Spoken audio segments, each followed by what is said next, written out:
Donc aujourd'hui, avec les gagnants du concours des mini-entreprises de cette année, euh, qu'est-ce qui se passe exactement?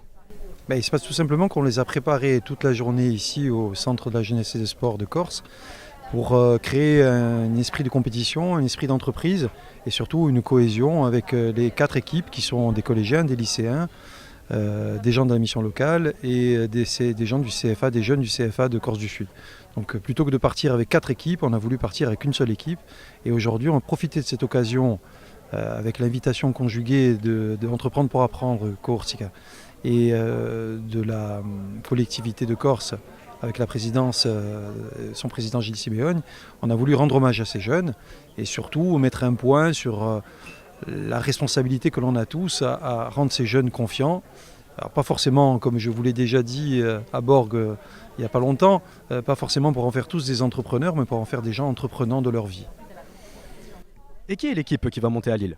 Alors on a 4 équipes, on a les collégiens de Saint-Joseph à Bastia, on a les lycéens de Giocanti à Bastia, on a le CFA de Corse du Sud et la mission locale d'Ajaccio.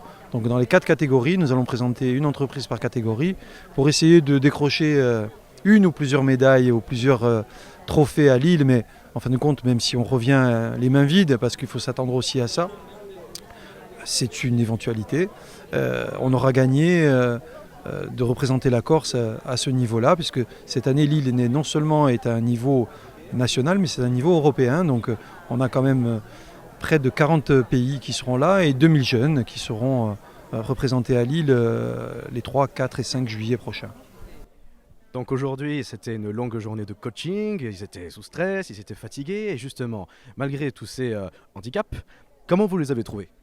Je les ai trouvés effectivement fatigués au début, impressionnés par le parterre, puisqu'il y avait quand même Madame la maréchtrice, il y avait Madame la préfète, il y avait le président d'exécutif, il y avait plein d'élus, des chefs d'entreprise, leurs enseignants, peut-être pour certains les parents, mais je trouve qu'ils se sont bien sortis.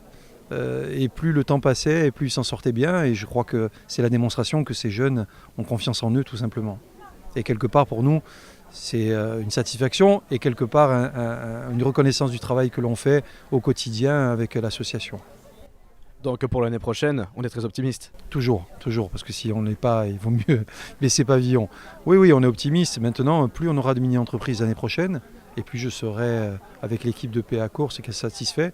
Et l'objectif, encore une fois, je le répète, c'est une mini-entreprise par établissement scolaire dans les 2-3 ans qui viennent pour avoir une cinquantaine de mini. Juste un chiffre, les Hauts-de-France ont 250 mini-entreprises et ils en refusent. PACA a plus de 150 mini-entreprises. Donc je pense qu'on peut toujours mieux faire et on va mieux faire.